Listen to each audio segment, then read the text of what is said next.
मैंने ये देखा है कि अगर 100 लोग सोचते हैं बीमार हैं, उनमें से 10 ही लोग असली बीमार पेशेंट निकलते हैं, 90 लोग ऐसे हैं जो इस तरह के ट्रैप में फंसे होते हैं। ट्रैप से निकालने के लिए you need education, you don't need medication.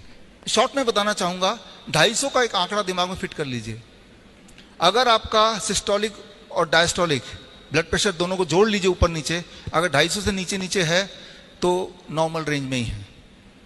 For example 160/90 total कितना हो गया?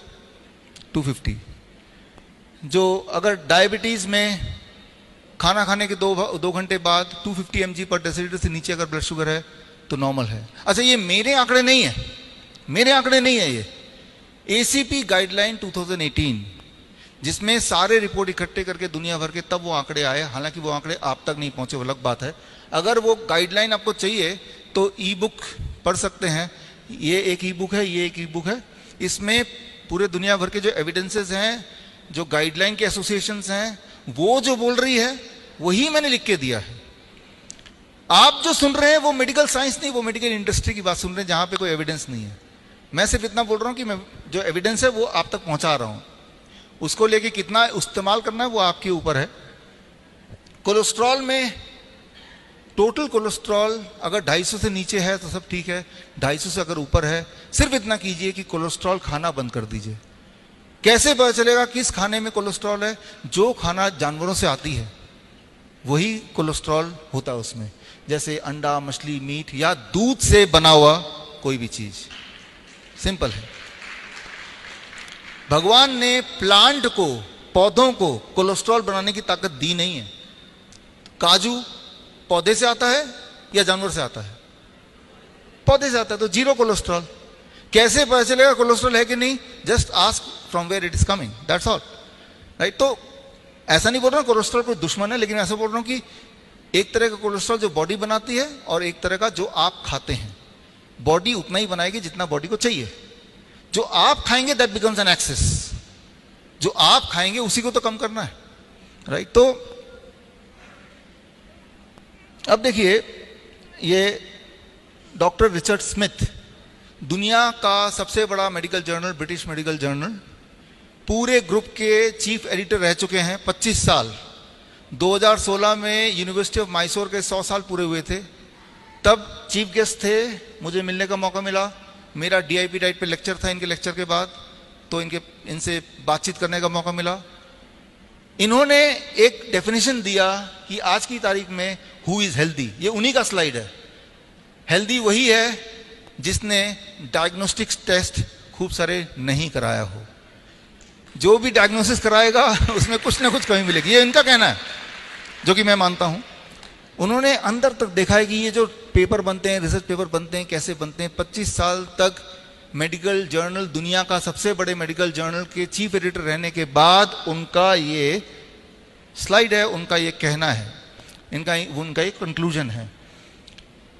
तो कंक्लूजन ये है, ये आखिरी स्लाइड है, ये रूल नंबर 1 का, कि दुनिया भर में ये देखा गया है कि जनरल चेकअप, एनुअल चेकअप, कई सारे लोग जो कॉर्पोरेट में काम करते हैं साल में एक बार एनुअल चेकअप फ्री होता है उनको, फ्री है करा लिया। फ्री वाली चीज सबसे खतरनाक होती है, आपने सुना ही है। तो दुनिया में 17 इसमें क्लिनिकल ट्रायल रिसर्च पेपर बने हैं कि जो लोग एनुअल चेकअप कराते हैं इन कंपैरिजन टू जो लोग नहीं कराते हैं, क्या जो लोग कराते हैं उनको इसका लाभ मिलता है, वो ज्यादा लंबा जीते हैं, उनकी क्वालिटी ऑफ लाइफ ज्यादा अच्छी होती है। ये क्वेश्चन का जवाब ढूंढना चाह रहे थे। 17 के 17 clinical trials and observation studies को इकट्ठा करके एक मेटा एनालिसिस निकाला, और वो मेटा एनालिसिस आपके आंखों के सामने है। कॉकरेन डेटाबेस सिस्टमेटिक रिव्यू 2019 में छपा, और ये रिव्यू ये कहता है जिन लोगों ने जनरल चेकअप कराए उनकी मौतें जल्दी होती हैं और उनकी क्वालिटी ऑफ लाइफ कम होती है इन कंपैरिजन टू जिन्होंने कोई चेकअप कभी नहीं कराया। ये क्लियर एविडेंस है, राइट। Thank you. तो एविडेंस इतने सारे मैं इसलिए देने पड़ रहे हैं क्योंकि दिमाग में बहुत गहराई तक घुस गया है कि रोज रोज डायग्नोस्टिक कराओ। खास तौर पे मेरे जैसे इंसान, हमारा पाला रोज ही पेशेंट से पड़ता है, लेकिन रोज ही मेरा पाला 90% नकली पेशेंट से पड़ता है और 10% ही असली पेशेंट से पड़ता है। तो हो सकता है कि मेरा समय बच जाए कि नकली वाले पेशेंट समझ जाएं कि वो नकली पेशेंट एक्चुअली पेशेंट है नहीं, उनके दिमाग में घुसा दिया गया कि वो पेशेंट है। आप पेशेंट सिर्फ तभी हैं जब आपके बॉडी में कोई सिम्टम है। याद रखिए, अगर आपको कोई दर्द है, कोई पेन है, नींद नहीं आ रही, डिप्रेशन में है, यू आर रियल पेशेंट। अगर आपको कोई तकलीफ नहीं है, मैं पेशेंट से पूछता हूं कोई तकलीफ है, बहुत सोच के बोलते हैं कि 4 दिन पहले हेडेक हुआ था, तो मैं समझ जाता हूं ये नकली पेशेंट आ गया है, राइट। नकली पेशेंट को तभी नाम दिया गया पेशेंट, मतलब you have to have patience, right. तो आपको समझना पड़ेगा नकली पेशेंट असली पेशेंट में डिफरेंस क्या है। तो और नकली पेशेंट आते हैं हमारे हॉस्पिटल में, भर जाते हैं, हमें बहुत सारा पैसा भी देते हैं, राइट। तो उससे कमाई भी हो सकती है, राइट। लेकिन फिर भी at the end of the day, for the sake of humanity, सच्चाई तो यही है कि हम में से, मैंने ये देखा है कि अगर 100 लोग सोचते हैं बीमार है, उनमें से 10 ही लोग असली बीमार पेशेंट निकलते हैं। 90 लोग ऐसे हैं जो इस तरह के ट्रैप में फंसे होते हैं। ट्रैप से निकालने के लिए you need education, you don't need medication. Simple बात है ना। अब बढ़ते हैं ठीक कैसे होना। जो 10% असली पेशेंट हैं, जिनको चेस्ट पेन है मान लो, वो तो असली है ना, कि जब भी सीढ़ी चढ़ेंगे चेस्ट में पेन होगा, they are the true patients. जिनके पैरों में सूजन होती है, they are the true patient. जिनके कोई ट्यूमर है, उनके ब्लीडिंग हो रही है, वो असली पेशेंट है। उन्हें क्या करना है, अब उस पर आ रहे हैं।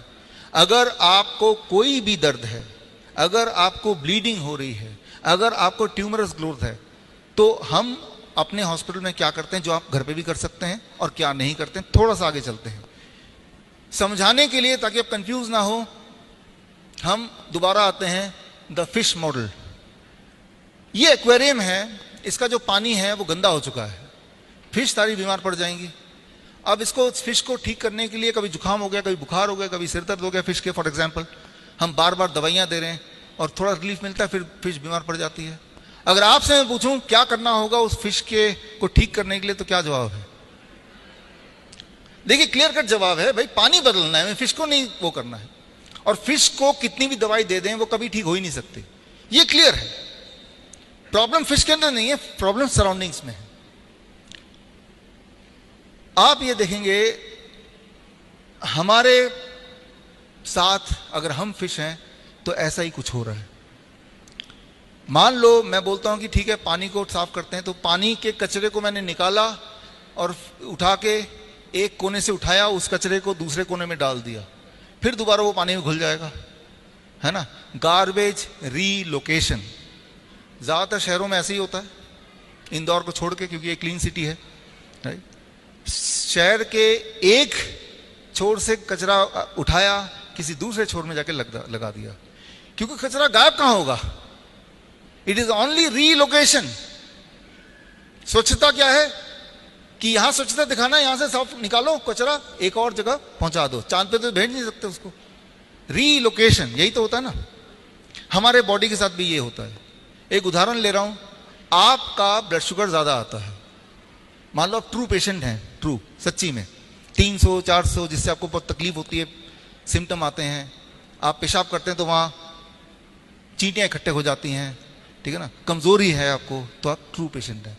लेकिन जैसे ही आपने दवाई ली तो ब्लड शुगर चेक किया, ब्लड शुगर भी कम, सिम्टम भी चले गए। तो कभी आपने सोचा वो जो दवाई अपने ब्लड शुगर की ली, उसने ब्लड के शुगर को उठा के मैजिकली कहां गायब कर दिया? ब्लड का शुगर तो कम हो रहा है, ब्लड में शुगर कम है, तो वो शुगर गया कहां? दवाई इतना करता है कि ब्लड से शुगर को लेता है और रीलोकेशन ऑफ गार्बेज आपके किडनी में, आपके हार्ट में, आपकी आंखों के पीछे, आपके स्किन के पीछे, आपके जेनेटिक्स के हिसाब से कहीं ना कहीं आपके जॉइंट्स के बीच में। तो वही वाला पेशेंट कुछ समय बाद बोलता है मेरा शुगर तो नॉर्मल है, लेकिन पता नहीं जोड़ों में बहुत दर्द है। वही वाला पेशेंट 10 साल बाद मिलेंगे तो वो किडनी पेशेंट बन जाएगा, पैरों में हाथों में सूजन होगी, जबकि ब्लड शुगर नॉर्मल था। It is a garbage relocation. जितनी सारी दवाइयां हैं वो प्रिंसिपल, इसी प्रिंसिपल पे काम करती है कि गार्बेज एक जगह से उठाओ बॉडी के, और बॉडी के ही कहीं ना कहीं और छुपा दो, तो उस वाले पैरामीटर को मेजर करेंगे तो वो ठीक दिखेगा, लेकिन अल्टीमेटली वो पेशेंट ज्यादा बीमार है। समझिए इसको, आपका इरादा, आपका गोल कोई एक नंबर को नहीं चेज करना है, आपका गोल है कि ओवरऑल हेल्दी फील करना। तो जब भी आप दवाई लेके ब्लड शुगर को कम करेंगे तो याद रखिए वो जो दवाई है वो सिर्फ गार्बेज रीलोकेशन। अगर हम इस पानी से कचरा निकाल के फिर दोबारा किसी और कोने में डाल दें, फिश कभी भी ठीक नहीं होने वाले। और ये सिर्फ ब्लड शुगर की बात नहीं कर रहा हूं, जितनी सारी दवाइयां बनी हैं सबका मैकेनिज्म एक ही है, बल्कि इससे भी भयंकर है। दर्शक